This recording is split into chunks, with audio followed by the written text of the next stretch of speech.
Hello and a warm welcome.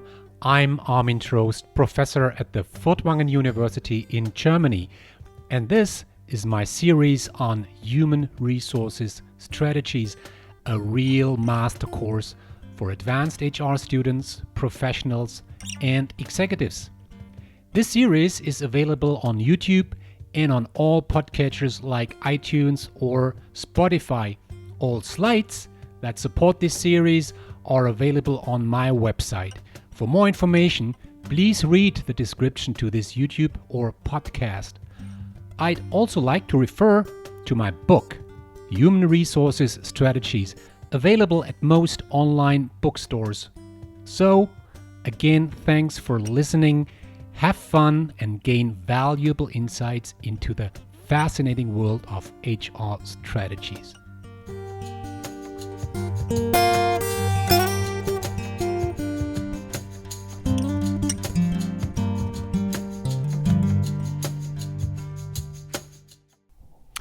So, welcome everybody. Today I would like to close our chapter about compensation and remuneration with probably most fascinating puzzle in strategic human resource management. And it's about how to compensate high performers in teams, right? I think the compensation of low performers, that's not the point here. It's particular about high performers. And in the past few months and years, I've seen many organizations that have abolished their pay for performance system. They have abolished individual objectives for certain reasons, which I will highlight in this episode.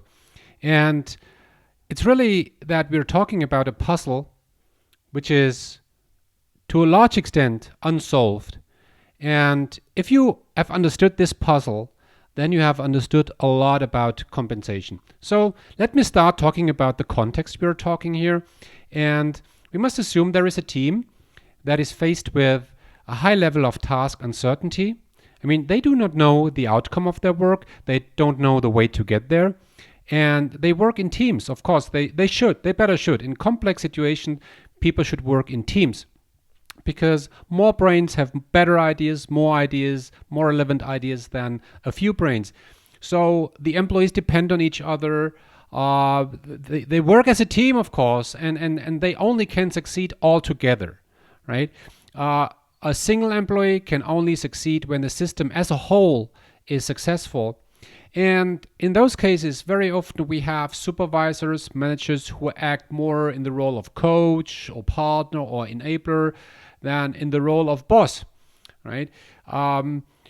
Because the people have more expertise in what they do than the manager.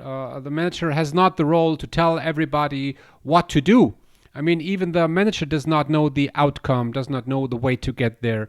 So they very often take different roles on that. And the important part here is that coaches, partners, and enablers, they don't judge. They formally don't judge. That's an important point here. And let me add one thing here. Sometimes in teams, it's the case that the people are very hard to be replaced. You really depend on these people, yeah, rather than the people depend on you. They could work elsewhere. They could leave the team and find attractive jobs elsewhere. So it's really important that you retain the people, that the people feel attracted. Right? So this is the context we're talking about, and all these different dimensions that I've picked out here should not be new to you. I have explained these different context dimensions in an earlier episode about the structural and cultural context. So now let me guide you step by step through the problem we are talking about here. As I just said, complex task with high level of uncertainty require collaboration of diverse teams. Okay, just said this. The other thing is, as I said, in those cases, managers better act as partners, coach, or enabler. They won't judge. Now, here's another thing. Even in teams, there might be high performers who play a critical role within their entire team. This is something that is sometimes challenged. I mean, some people say, no, there is not such thing like individual performance, because there is only team performance. and you should not differentiate here. And yes, I understand this point, and I will come to this point later after I have outlined the problem as a whole. I mean, we can look at these things differently. One idea here that comes into play is what we name the Price's Law. The Price's Law goes back to a scientist who made a simple analysis. He looked at all his students, doctoral students, I suppose, and he looked at how many articles did they publish. Yeah? So he found out that a few of those students have published a lot, while many others have just published one article. Right? So he looked at the amount of articles that have been published by the students, and he found out that the square root of all the students have produced half of the total output. Right? So this is something that we always find when it comes to creativity in all social settings, that a few people are responsible for the totality of relevant creativity. A few produce a lot. Yeah, and we cannot generalize this idea to every team, because in this particular case, that was something that we name additive tasks. So the people worked independently. Every student produced his or her own article independent from the others. So that was not real team setting, really. So whether or not we can generalize this law really depends on the nature of the task and the nature of the social setting, of course. Okay, but there is still this idea that I would take home, that I want you to take home, that maybe even in a team there is a differentiation of individual performance. You could also say every team has its own Messi, Lionel Messi, or its own Ronaldo, right? A superstar. Take this one person out of the team and the whole team will suffer. Take another person out of the team and the team will not suffer so much. We always have this, I suppose. So that at least is a look at it. And when we look at the Price's Law, there is something that comes into play which might be relevant here. It's what we call the Matthew principle. The Matthew principle goes back to the evangelist, one of the four, named Matthew, and he wrote this famous quote, "For to everyone who has will more be given, but from him who has not will be taken away." Right? This is a very important principle. Those who have a lot will get even more, and those who have not so much will get even less.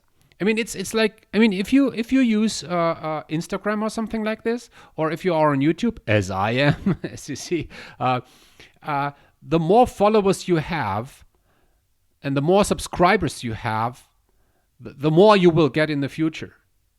And the less subscribers or followers you have, the harder it is to get some more. So those who are already successful will become even more successful for some reason. And that might also apply within organization, that those people who are already successful will receive more opportunities, will see more open doors, will get even more support, will have even more exposure, have better networks, growing networks. And those who are not performing well, they do hard to get even a bit better. Okay, so this is the idea that maybe even in teams, the contribution is not equally shared. Even though there is an overall team output, there might be some, let's say, superstars that are essential. So now there is the idea that if you have superstars, keep to this term, if you have superstars in your team, you might think about treating these particular employees differently, right? So I'm saying, okay, in the team of 12 people, there are 2 people who are extremely performant, and I want that these 2 people earn more money than the others. But once you do this, right? Once you treat people differently, whenever you pick a few out and say, okay, you are the superstars and you get more money, then maybe all the others also want to become a superstar. And what you create then is something like competition. Something like this might turn colleagues into competitors. And this is exactly what you don't want. You want people who collaborate. And that's the major reason why so many companies have abolished their individual objective setting or their individual pay for performance, because they said it's not the individual, it's the team. And we do not want to differentiate, right? We want that the people collaborate. That's what we want. The last thing is that the people compete against each other. But if the slots for the stars are just few, if they are rare, the people might start to compete. So here is a fundamental strategic decision that you're supposed to make whenever it comes to compensation systems. And here we are talking about pay differences. Do you want to have pay differences? Well, this is not about differences in performance. This is about the pay differences. And, pay differences is something that we always had considered also in economy, where we looked, okay, how are the earnings of different households or different people distributed? But also inside a company, you can look at the distribution of different salary levels, right? And there is, of course, some statistics that you're not required to understand right now. But there is the idea that you sort all the employees along an axis, right? Can you imagine this? You have 100 employees, and you start with the one who earns the least. So the poorest employee, so to speak.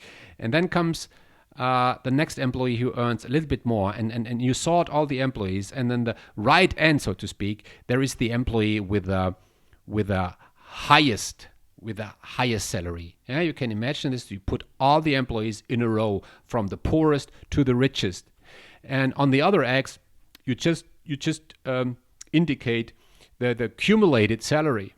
Yeah, so you start with the first one, the first salary.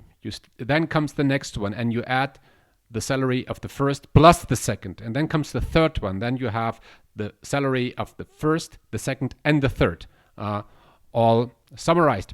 And when you come to the 100th employee, then you have 100% of all the salary.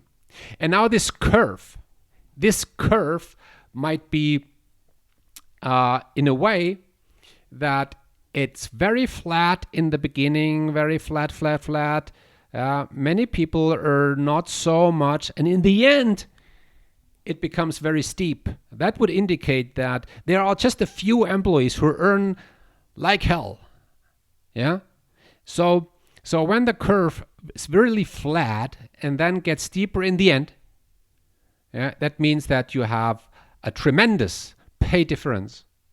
And if the curve is closer to the diagonal line, if there is not this first flattening and then getting more steeper, but it's more continuous from the low left-hand corner to the right up corner, then you have an equal distribution. And there is something, that's the Lorenz curve, by the way, and there is also this concept of the Gini coefficient, who exactly tells to what extent pay difference is there, to what extent there is a equal or unequal distribution of the salaries. So for those who listen in a podcast, that required a lot of imagination, I know, but the point is really, the strategic decision here is whether we really want to have a high level of differentiation in your organization. Yeah. If you have a high level of differentiation, meaning a few earn a lot, then that might lead to some aspiration of the people to move to the top. Right? They know the more you are on the top, the richer you get, while when the salaries are more equal, then the message would be, we are all the same. Yeah, we are all the same. So we could also refer to what I earlier referred to, the reverse pyramid. If you have a reverse pyramid telling all employees are the real heroes, they are the stars, then probably you have more an equal distribution of salary. But if you say, no, we are not equal, the higher you are on the top, the more important you are, then probably just a few earn much. And that's really, as I said, it's a fundamental differentiation in your organization. What is the mindset when it comes to remuneration in your organization? To translate this into a strategic statement, it would say, one side, employees on upper salary level must earn significantly more than employees on lower salary levels. Yeah? This creates incentives for development and more responsibility and make them possible. Right? It's a reasonable idea. But on the other hand, there is this other strategic statement, and that relates to the opposite mindset, saying we aim to keep the differences in base pay between upper and lower pay levels as small as possible. This reflects our appreciation of our employees. To put it more exactly, the appreciation of all employees. Okay, so this is about differentiation. Now let's get one step further.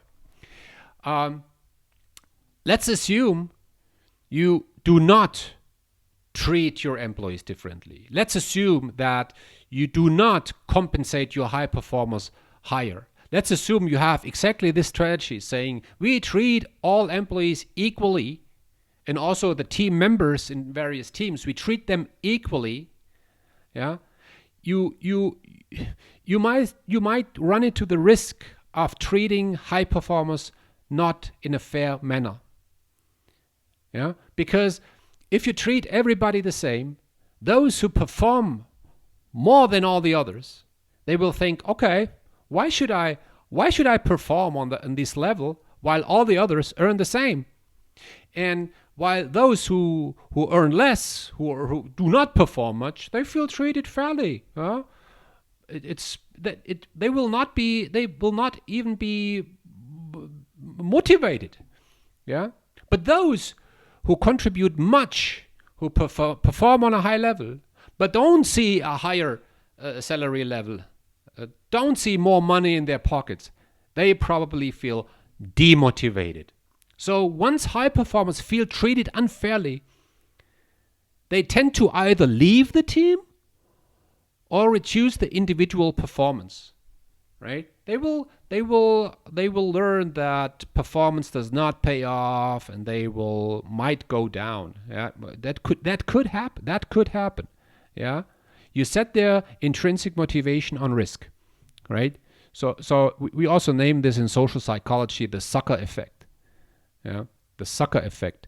It's the effect that appears when somebody feels that outstanding performance does not pay off. And another social psychological concept here is what we name social comparison. I mean, the people compare. What do I contribute? What do the other contribute? What do I receive? What do the others receive? That's a social comparison process. And as I said, I mean, if high performers feel being treated unfairly, they might leave or reduce their performance. That even could happen that if you don't differentiate based on performance, that you are no more able to attract high performers. Because high performers, those who have a high level of what we name self-efficacy, those people who feel that they really can perform on a high level, they also want to see that it will pay off.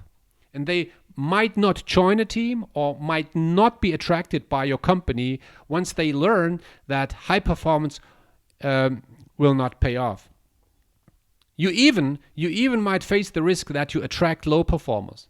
Those who say, oh, I earn as much as all the others independent from my performance. That's pretty cool. I can chill a bit. Yeah, so that could happen. That really could happen, right? But now here's the problem. Here's the problem. Yeah. If you treat people the same, even the high performers, you might lose them, right? You might not attract them, as I said. Yeah. So you might better differentiate a bit, yeah, and say, okay, high performers should earn more, right? Which in turn might kill teamwork, yeah, turning colleagues into competitors. But what that also requires, once you treat people differently, is you need something like a formal judgment, right? I mean, you have to judge. When you have a team of 12 people and you say, okay, I don't want to treat the people the same. I really want to reward the high performers. You have to make a decision who the high performers are. And who is supposed to do that? Is that the supervisor? Oh, better not. Because as we have seen in the context, the supervisors, they don't want to judge. So, that's the problem. That's the problem. So, to summarize it, we could say treating team players differently might be a mistake. But not doing so might be a mistake too. Now, what's the solution? This problem is real. This problem is damn real. Yeah. So, and it all comes down. It all comes down to one fundamental strategic decision that you have to make in your organization whenever it comes to compensation. It's not a financial thing here. It's a psychological thing here. And one strategic statement goes like this. This is about equality. There is no such thing like individual performance. There is team performance only. That's why we do not differentiate between team members with regards to their individual level of compensation. Right? And the other statement goes like this. It goes more towards differentiation, saying even teams depend on the performance of one or a few high performers within the team. We have to compensate these high performers differently in order not to demotivate and to attract and to retain them. Okay, that sounds different. Right? And here's the dilemma. And as I always say, strategic statements are good when always the opposite also would make sense. And in this case, you see it again, both statements make sense. Really, that makes sense. And it's a dilemma. It's a real dilemma. There is no solution. There is no solution. You cannot do both. And really, I just remember a meeting I had. Was a dinner I had with one of the most famous compensation consultant here in Europe. We had a dinner. He's so experienced. He gives advice to large corporation about compensation system. And we were puzzling about this problem for, I guess, 2 or 3 hours. He's really an expert on this. What was the conclusion? The conclusion there is that there is no solution. There is no solution. Yeah? Yeah. You can always flip from one side to another, and when you're on one side, you see the disadvantages and advantages of one side, and then you flip to the other, and then you get the opposite. Okay? So, but still, I don't want to leave you alone with just saying that there is no solution. Of course, there are some ideas. There are some ideas how you can overcome this solution. And one idea is that you in fact, you don't use variable pay. Yeah? To get rid of it, but to manage performance differences based on base pay. Yeah? Saying, okay, pay employees fairly and according to market base pay, but then try to get money out of their mind. Saying, okay, if you are a high performer and you really have proved that you are a high performer, let's increase the base pay. You simply should earn more, right? And also there is the idea that you must not always think about financial rewards. You might also think about different non-financial rewards. Think about privileges. Give people more privileges, more freedom, whatever that might be. give them exposure, yeah, celebrate these people, maybe. So there might be some ideas how you reward people without, not by financial means. And another idea is something that I was talking about when we were talking about base pay. The idea is not to differentiate between different pay grades too much, right? Saying, okay, we just have a few pay grades, broad pay grades, yeah, broad pay bands. This is what we name broad banding. I don't want to go too deep into this because I was talking about in the episode about base pay. If you do this, if you have broad salary bands, you really avoid continuous, endless negotiation. It's a good way to keep money out of the people's mind. Make sure that the compensation policy is transparent. Yeah. The people, you don't want to have rumors. You don't want to have secrets. That drives the people crazy. Once people think, does my colleague really earn more or not? Yeah, so, but it's really have compensation policies which are understandable, meaning sometimes simple, and transparent to everybody. Everybody should know why he or she earns what they earn. It is not necessarily required that the people know the exact salary level of each colleague. This is dangerous, by the way. This is dangerous. Because those who earn less, who feel that they earn less than they feel that they deserve, they will become unsatisfied, demotivated. But those who earn more than they feel that they deserve, they will not be more happy. Not really. So in total, when you have pay transparency, probability is high that the overall satisfaction level will go down. We know this. If you want to do something like transparency of individual salary level, you really have to make sure that also performance level is transparent. This is very hard to achieve. That's very hard to achieve. But maybe that's doable. Maybe in some areas like sales or so, that might be possible. Another idea is that you take decisions about merit increases or variable pay away from the supervisor. So that refers to, or that relates to this point that supervisors who want to act as coach, partner, or enabler, they won't judge people. They won't judge people.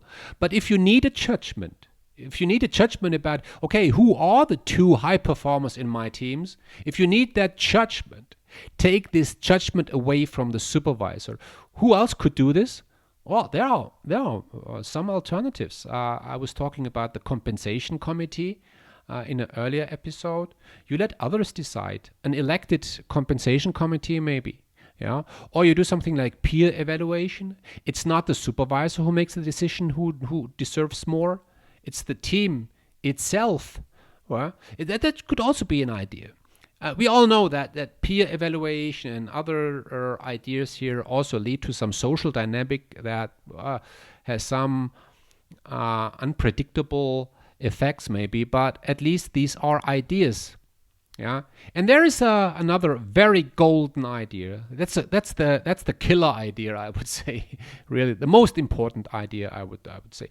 If you differentiate in your team, if you say, well, okay, we want to keep the level of collaboration high, but also we want that the high performers stay in the team and they will not reduce the performance. And as a consequence, you say, okay, then the high performers should earn more. Make sure that all the other team members find this acceptable.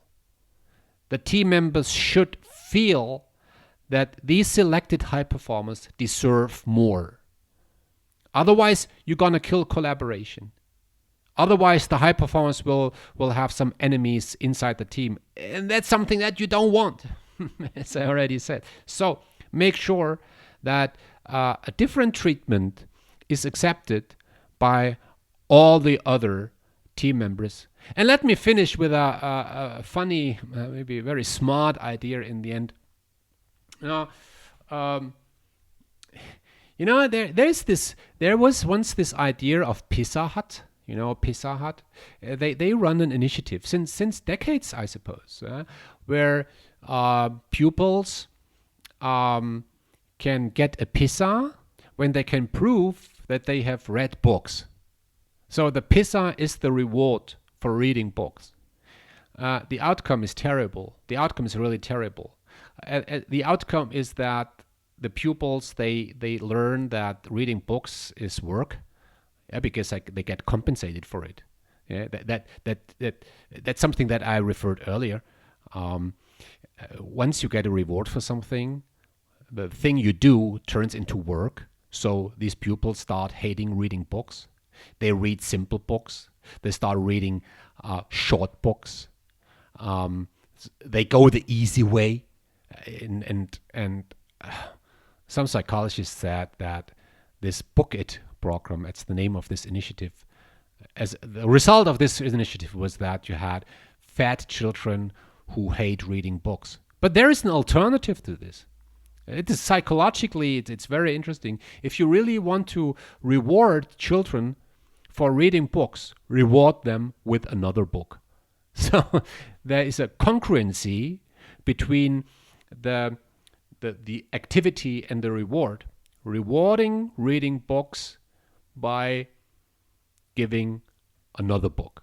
So you might do this also in your organization, and there are various ideas. You might say, okay, you can reward more responsibility by giving more responsibility. So you let the people do more of what they are already good at. For some people, that's reward enough, right? So think about this. So you see, it's not only an unsolved, fascinating strategic puzzle here. There are also some ideas how you could solve this problem. Maybe not in a perfect way. Maybe you cannot solve the problem totally. Probably not. But there are some ideas that might help. So that was the last idea I wanted to share with you about remuneration. That was a very abstract, challenging episode, I think. But for some of you, I guess of really high relevance. So again, thanks for listening, and hope we're going to see us next time. Bye.